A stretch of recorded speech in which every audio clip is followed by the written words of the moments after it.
What's good, ladies and gentlemen? So today I'm going to tell you about one of my favorite short stories of all time, which is just literally less than a 5-minute read. It's called The Three Questions by Leo Tolstoy. Now I'm just going to discuss the main takeaway points of that story and why it's one of my favorites.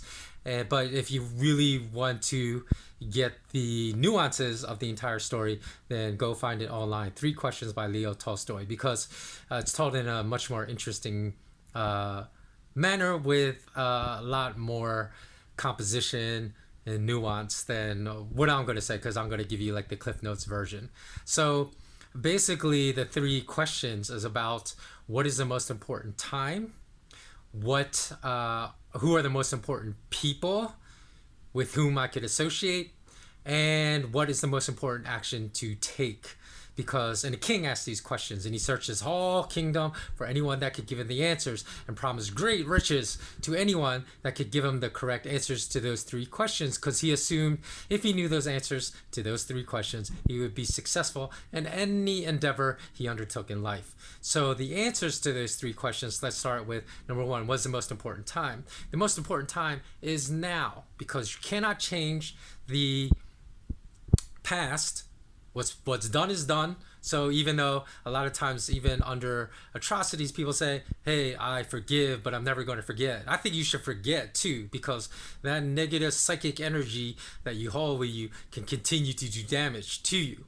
So of course you want to learn from it, which is different than forgetting about it. You want to learn from it, so you don't let anyone take advantage of you if that's the situation again in the future. But you want to forget about it, because you don't want to hold on to that negative energy. And then in the future, even though you need to plan for the future, how do you plan for the future? By being present. So because the future's not yet happened, your energy should be concentrated in the now, and that's how you can be most effective in life.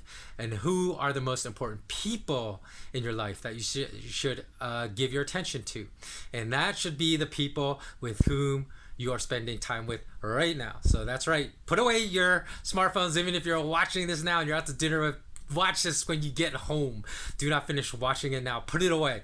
Give your attention to people that you are spending time with, because time is precious. Time is a commodity which almost none of us value, but is the most valuable commodity of all, even though it's free, because how we use our time is going to determine our pathway in life. And we should always give attention, and our utmost attention, to the person with whom we spend time with, like they're the last person on earth, because they deserve our attention.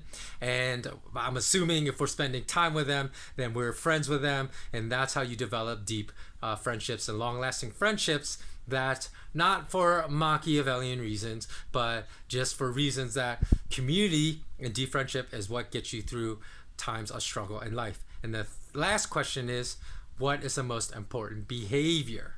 And this will apply actually to friends and to even strangers.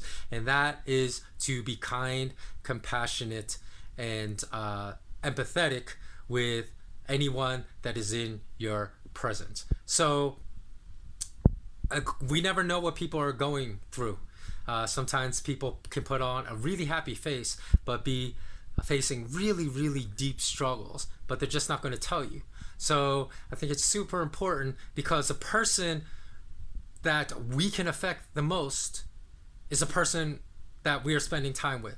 Like I said, whether that's an acquaintance, if you're a young person, a student in school, and you see someone eating lunch by themselves, go sit down with them. Try to make their life a little better, because that is the most important behavior we can have in making this world a better place, which I believe is our life purpose, is to make this world just a little bit better, or a lot better if you have the power to do it, than how we were born into it. So, think about if everybody did that every day, try to make someone else's life a little bit better every day, how much more light there would be in this world. And that light would wipe out the darkness, because there's a lot of darkness in this world right now.